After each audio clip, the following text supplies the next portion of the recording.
So this is going to be a bit of a shift for us today. We've been focusing on positivity, motivation, best practices, and for good reason. I mean, things have been pretty good as of late. However, and we may be early on this, a storm may be a brewing. Now, we at the RE Source are straight shooters, and while we choose to focus on positivity, motivation, and best practices, we did have a period of some real straight talk in the past. I mean, really, you can go back and watch some of our past shows and see that we were dealing some cold, hard facts.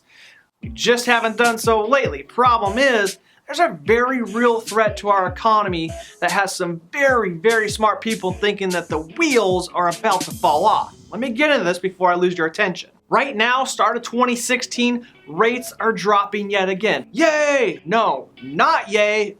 Boo! While low rates are great for consumers, they're an outward sign that this economy is suffering. This week, the Fed started discussing negative interest rates.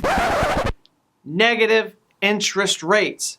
Most of us don't even know what that means, and we shouldn't because we've never been here before. Hold off on the negative interest rates just for a second though. The Fed funds rate being low is not a good thing. Typically the Feds drop rates following major life events like 9/11 and the Great Recession. You can see it here. I mean, rates plummeted after 9/11 and then they went back up when the market recovered and then dropped again after the Great Recession, and so far they haven't really recovered. The Fed recently raised them a small amount and promised to raise them in the future, and it was a move that was essentially willing the economy back to life, but now the markets are saying we can't even withstand that small, minute amount that the Fed did raise the rates, and some super smart people are calling for negative interest rates. Again, while this may spur on spending in real estate and produce more refinance opportunities, it is not a good sign for our overall economy. I mean, guys, think about it. Let's say rates get to 2%. Great. It doesn't matter if people don't have jobs and can't afford to buy or refi. This is not a good thing for our economy, and we should be sitting up and taking notice. Negative interest rates is basically the opposite of what we see now. We give our money to the bank and they give us a small amount of interest in return. Negative rates means basically banks charge us to have them hold our money. It's basically a penalty for saving. I mean, the Fed wants you to spend your money, not save it. And speaking of saving money, we don't. I mean, Americans are horrible savers and excellent spenders. And if you thought the first part of the show was a bit scary, hold on, listen to this. We currently have $19 trillion in national debt. U.S. total debt, meaning household, business, state, and local governments, is much higher. It's $64 trillion. Now, I know that number didn't resonate with anyone because we can't fathom numbers that are that big, so let me break it down for you. Everyone always talks about, man, what would you do with $1 million? I would buy a house, a car, a boat, whatever.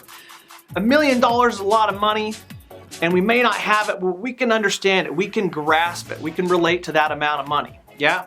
Well, we collectively increase our debt $1 million every 9 seconds in this country. Every 9 seconds, $1 million.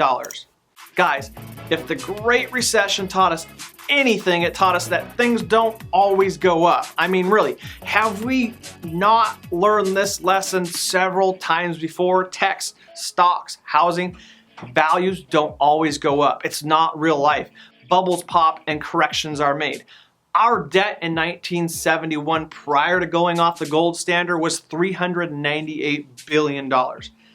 Today, it's 45 times higher and climbing, as I said, at $1 million rate every 9 seconds. Do we really believe that our debt can just continue to climb forever and climb to infinity without a correction? Do I really need to ask that question after America was just brought to her knees just a few short years ago for believing the same hype? God, I hope not. Now, let me come back to the middle here because I'm not saying the sky is or isn't falling, but I am saying there's a reason for all of this and we should be aware and plan accordingly, professionally and personally. Let me ask you guys a genuine question for those that actually care about this and get what I'm talking about. I see two options at this time. One, we continue living the lifestyles we've become accustomed to, and to do so we have to artificially inflate the credit bubble. It has to expand even further to accommodate our lifestyles. Or two, we start taking corrective action now. It will need to be slow and painful and methodical, but we have to start somewhere. So, what do you guys think we should do, and what do you think we will do? Two very different questions, and I won't pretend to know the answers. I'm not that smart enough to know how to fix this thing, but I will tell you this. If, and a big if we see even more quantitative easing in the future, it will be a sign that we choose to ignore what we've learned in the past, and we choose to continue to inflate that credit bubble. Not a good thing in my opinion. Sorry to spring this on you guys. Things have been great, and I'm sure you're saying, man, this came out of nowhere, but we have to be straight with you guys and share the facts. Yes, it's good for refinance opportunities, and yes, it's cheap money for people to buy houses, but at what cost, and do we understand the bigger picture? Let us know your thoughts on this matter down below, and no matter what happens, keep your head down and keep hustling, and we'll see you guys next week.